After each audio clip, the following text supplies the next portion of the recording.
دقيقة قبل لا نبدأ المقطع، حطوا لايك واشتركوا معانا، ولا تنسوا تضغطوا على زر الجرس عشان يوصل لكم كل جديد. وبسم الله نبدأ.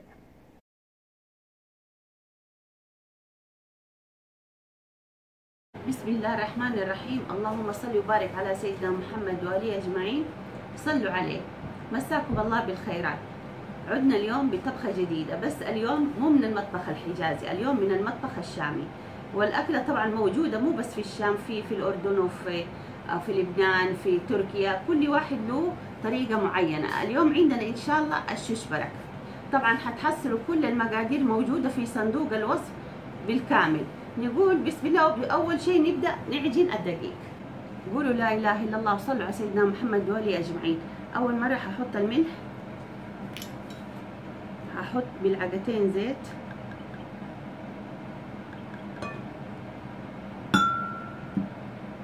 لا إله إلا الله.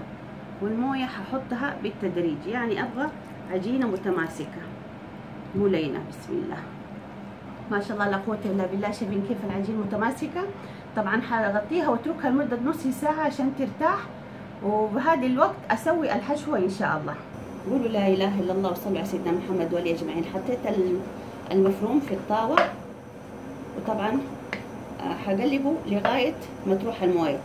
كثير بيسألوني إيش يعني مفروم بيطقطق. الحركة هذه اللي أنا بسويها، بفك المفروم عن بعضه، هي هذه نسميها مفروم بيطقطق قبل ما نحط البهارات والبصل. شوف كيف المفروم، شايفين كيف المفروم ما في مويته. وهذه البصلة حطيتها، طبعا البهارات فلفل أسود، ملح، سينامون، البهارات الحلبية، جوز الطيب، هذه هي البهارات. وأقلب لغاية ما تستوي البصل مع اللحم، كمان 5 دقائق 10 دقائق إن شاء الله. ما شاء الله لا قوة إلا بالله. زي ما انتم شايفين المفروم عندي جاهز. لو تشموا الريحة، اللهم صل على سيدنا محمد. حسيبه طبعا لغاية ما يبرد. ما شاء الله لا قوة إلا بالله. العجينة عندي جاهزة، حقطعها نصين، قسمين، وحفرد بشوية دقيق. لا تنسوا ذكر الله يا جماعة والصلاة على الحبيب.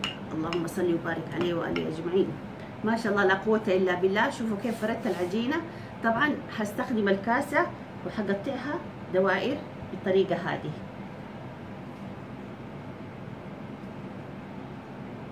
ما شاء الله لا قوة إلا بالله. شوفوا كيف العجينة كلها قطعتها.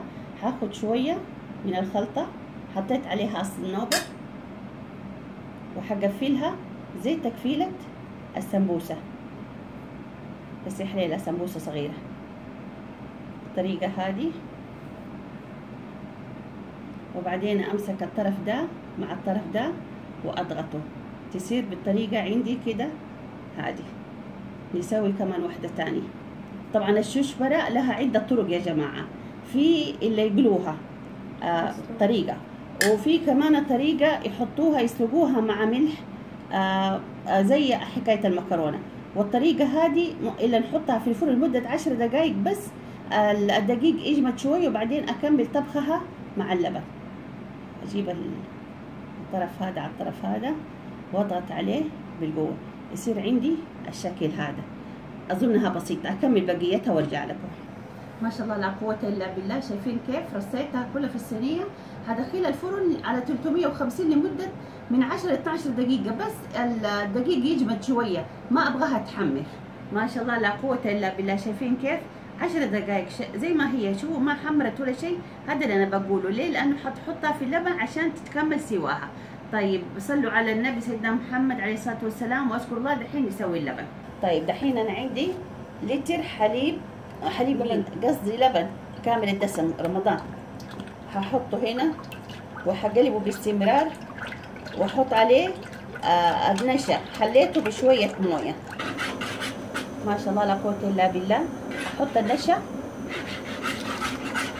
وحقلب باستمرار لغاية ما اشوف النشا بدأت الخلطة اللبن كده يثبت شوية.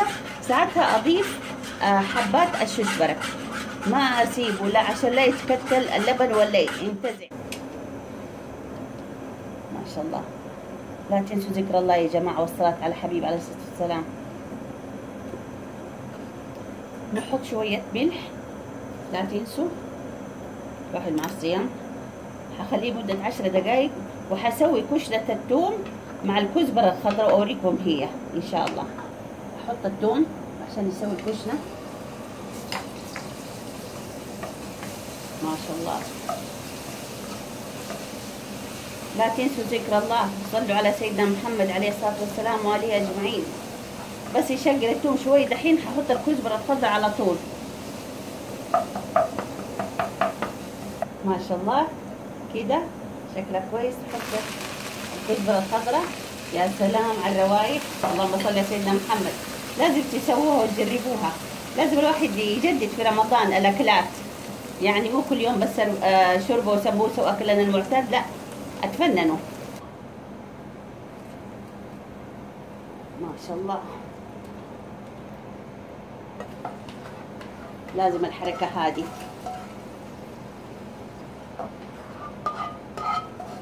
ما شاء الله لا قوة إلا بالله. هذه الششبرة اليوم عندنا طبعا من عندي. هذه النعناع الجاف والكزبرة الخضراء نزينها بالطريقة هذه، والصنوبر. لا إله إلا الله. ما شاء الله تبارك الله. إن شاء الله تكون الطريقة بسيطة وعجبتكم. لا تنسوا حبايبي حطوا لي لايكات، ولا تنسوا ذكر الله والصلاة على الحبيب عليه الصلاة والسلام، واذكروني بدعوة. اللهم اجعله علما نافعا. تحياتي لكم.